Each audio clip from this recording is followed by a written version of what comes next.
Hi everyone and welcome to episode 12 of the Link Building Show, and I'm here with Fran, and today we're going to talk about pitching to the US. So pitching to the US is quite a hard topic for many people, so we're going to answer a few questions that you might have at home. Question 1, Fran.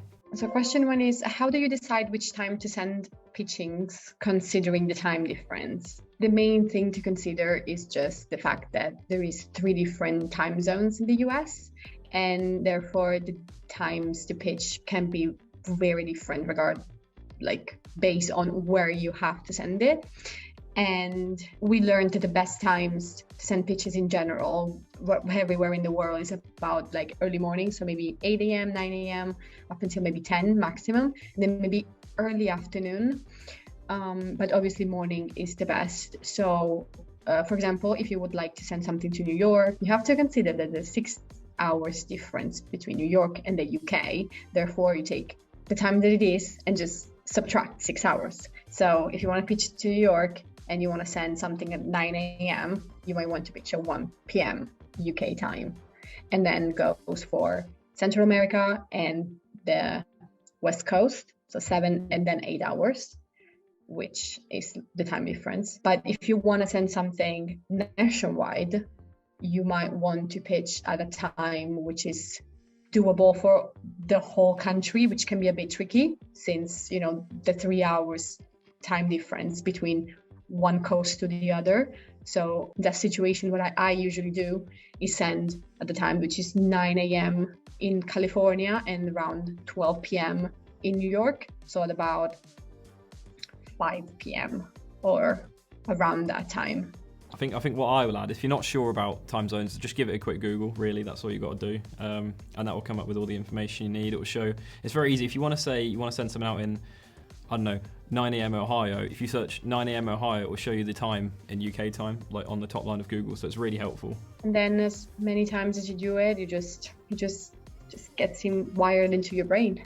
Mm-hmm. Time zones. Very good. So the second question we have is, how do you approach American journalists? Approaching American journalists, pretty much just like any other journalist, like UK journalist that you might be pitching to. Just remember the time zone, really. So here we use a tool called Muckrack, and that is very helpful for any US journalists. It goes a lot in depth with that. You can search it by outlet as well. So we like to do it by, so say if we're doing a regional piece, you can do it by state as well. So you can do by state and by city, and you can find local journalists from all over the US on it. It's a very useful tool. Just try and catch their attention like you would any normal UK journalist, but obviously remember the time zone difference.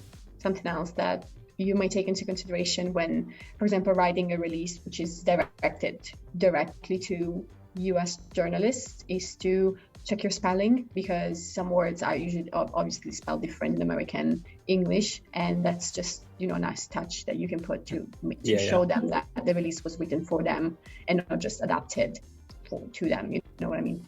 What is the best way to do regional pitches? Okay, so I think when it comes to regionals in the US, a good way to think about it is if you imagine every state as its own country. So in those states, they have different cities that you can pitch to as well.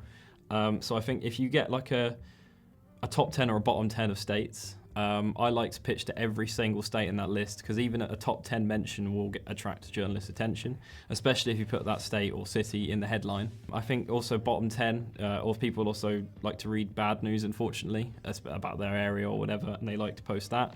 And I think some websites will even post a big top 50. If you post all 50 states to them, they'll just post them as a list, and they'll pick out what they want from that as well. What news categories have gotten the best pickup for you? And for me, has been tourism for sure, arts and entertainment, and more recently, tech. So for me, I found that at the moment, sports, and then also nature. So things to do with national parks, for example. I'll give that as a loose example there. And also another one would have to be general search volumes, not necessarily on a certain topic, but just stories that involve search volumes in each state have been really successful, because it gives you very broad results. It's surprising results as well. So next question is, how do you pitch to regional outlets? I think this is kind of the same thing as what I said earlier. It's when you're pitching to regional outlets, you've got to see obviously where they operate, so what state or city, and then it's good to put that state or city name in the title. It means that they have more of an incentive to click on it because they're involved in the story somewhat. It appeals to them more.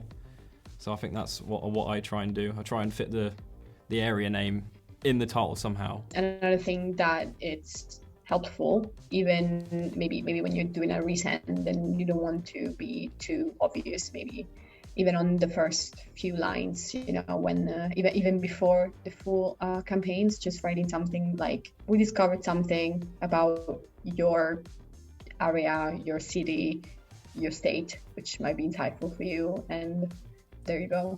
What's one thing that you consider a negative aspect of pitching to the US? Yeah, for me, that have to be, again, the time difference, because it happened many times that an American journalist had sent me an email or wanted more information about it, and it either was the middle of the night or just generally very late, and sometimes it's really hard to get on track with them, because obviously most of our waking times are the sleeping times and the other way around. Therefore, being able to keep communications with them in a proactive way can be hard, but at the same time, when something will work and it will work, and when that a story will work and they're very interested about it, I tend to not waste any time and answer them whenever I possibly can, and many times has gotten me great results, so that's good. So it's possible to have functional and good communication with them. It's possible to talk to them like normally, but sometimes it can be very, very tricky. That's all. Yeah, definitely.